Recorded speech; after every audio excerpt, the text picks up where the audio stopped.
उपमुख्यमंत्री अजित पवारांच्या अपघाती निधनातून महाराष्ट्राचे सर्वपक्षीय राजकीय नेते अजूनही सावरलेले नसल्याचंच आज दिसून आलं।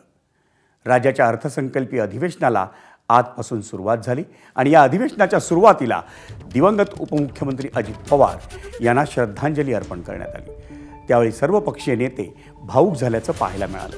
त्यानंतर आज संध्याकाळी वरळीच्या NSCI डोममध्ये अजित पवारांच्या शोकसभेचं आयोजन करण्यात आलं होतं। या शोकसभेत विविध क्षेत्रातील दिग्गजांनी एकत्र येऊन अजितदादांच्या आठवणींना उजाळा दिला।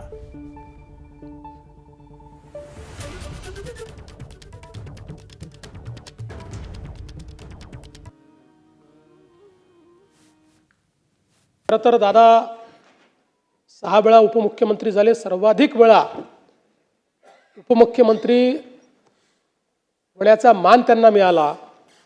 पण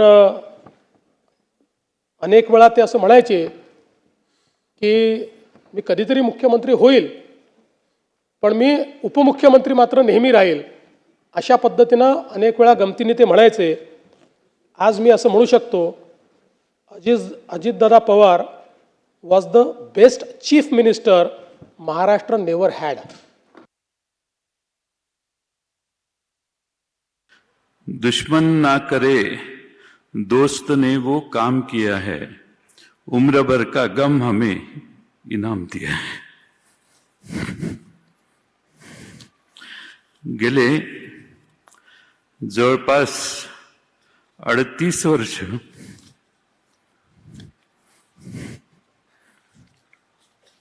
आम्ही एकत्रित काम केलं। चिट्ठी ना कोई संदेश, जाने वो कौन सा देश, चिट्ठी ना कोई संदेश, जाने वो कौन सा देश, जहां तुम चले गए एक आह भरी होगी, एक आह भरी होगी, हमने ना सुनी होगी, जाते जाते तुमने आवाज तो दी होती। एबीपी माझा, उघडा डोळे बघा नीट।